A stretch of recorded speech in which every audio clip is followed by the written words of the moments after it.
عمر خیام کی رباعیات کی اگلی کڑی میں 14ویں رباعی ہے کہ درد ہر ہر آنکیں نیم نانے دارد یا در خور خیش اشیانے دارد نے خادم کس بودن نہ مخلوم کسی گو شاد وزی کے خوش جہانی دارد۔ اس رباعی میں عمر خیام فرماتے ہیں کہ دنیا میں جو شخص اپنے واسطے آدھی روٹی بھی رکھتا ہے یا کھانے کے لیے اس کے پاس کوئی چیز ہے تو وہ شخص نہ تو کسی کا غلام ہوتا ہے اور نہ کوئی اس کا غلام ہوتا ہے۔ اس کو یہ پیغام دو کہ وہ اپنے لیے ایک اچھی دنیا رکھتا ہے۔ عمر خیام نے اس رباعی کے ذریعے سے یہ بات بتائی ہے کہ انسان کو صبر و قناعت سے کام لینا چاہیے۔ جو لوگ توکل اور قناعت پسندی کے ساتھ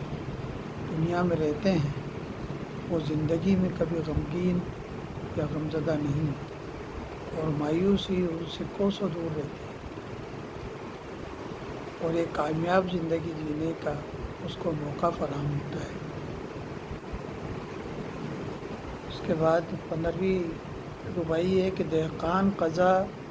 بسے چوما کشت و درود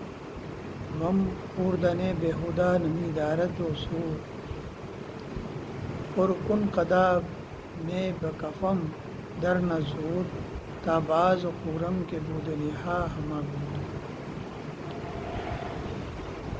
شاعر کہتا ہے کہ موت کے کاشتکار نے یعنی کھیتی کرنے والے نے ہمارے جیسے کئی لوگوں کو بویا اور کاٹا، لہٰذا اس کے خوف سے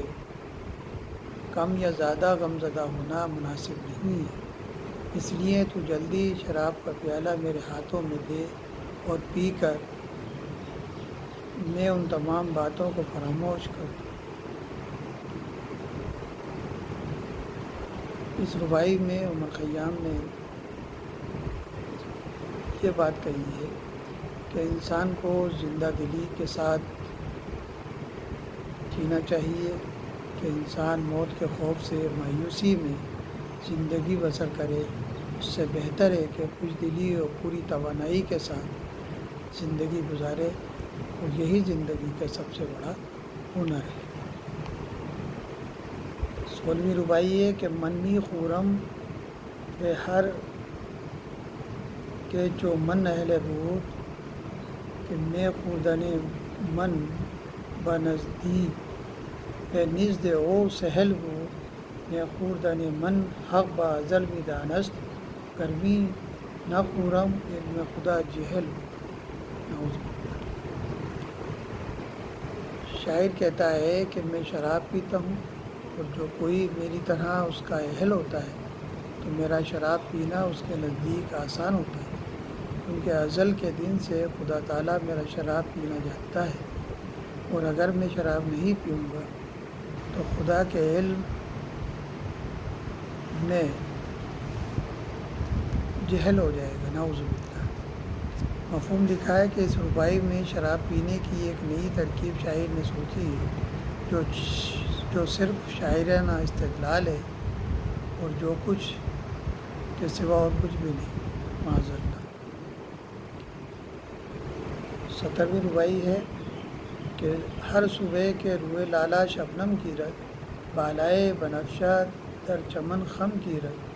انصاف مرا زغنچہ خیش می آید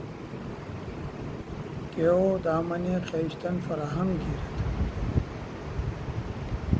شاعر کہتا ہے کہ ہر صبح کو لالا کے پھول پر یعنی اس کے چہرے پر شبنم گرتی ہے اور وہ شبنم کو حاصل کرتا ہے،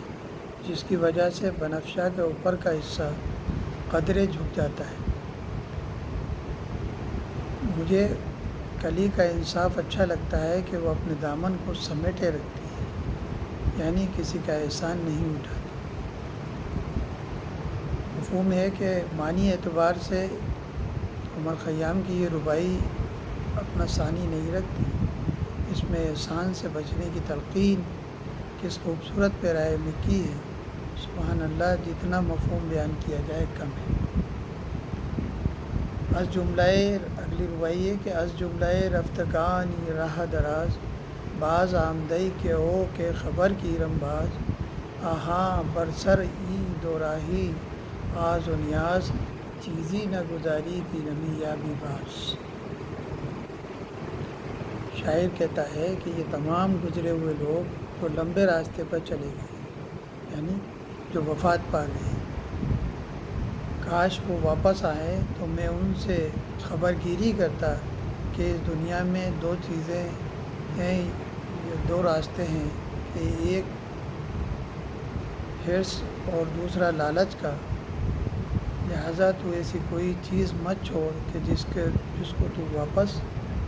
نہیں پا سکے یعنی حاصل کر سکے، یعنی دنیا میں حرص و لالچ کے راستے پر چل کر آخرت برباد نہ کر، کیونکہ اصل منزل تو آخرت ہی ہے۔ مفہوم کے اس ربائی میں دنیا کی ناپائیداری اور بے ثباتی اور غیر مستقل رشتوں کی طرف اشارہ کرتے ہوئے اس بات کی نصیحت کی ہے کہ اس عارضی دنیا میں حرص و لالچ کا دامن نہ تھامنا کہ یہ سراسر دھوکہ ہے۔ اگلی ربائی یہ کہ چرخ کہ یا کسی نمی گوید راز، کشتہ بستم ہزار محمود و ایاز،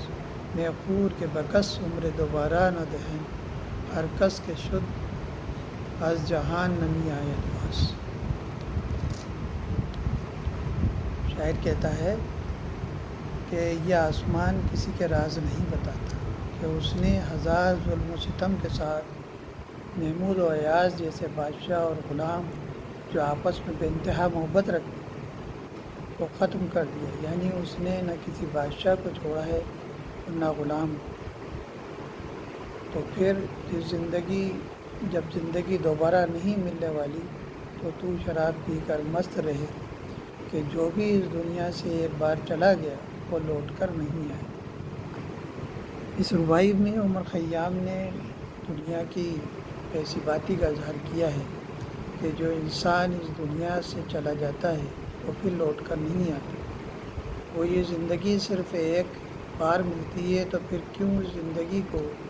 بیکار اور ضائع کیے جانے دیا۔ یہاں شراب پی کر مست ہونے سے مراد اس سے لطف اندوز ہونا ہے، یعنی زندگی کو خوشگوار بنانے میں مصروف رہے۔ اس ربائی ہے آخری ربائی ہے کہ برخیز پیا کہ چنگ بر چنگ زنیم، میں نوش کنیم و نام بر تنگ زنیم، سجادہ بیک پیالہ می فروشیم، دینے شیشہ زہد بر سر سنگ زنیم۔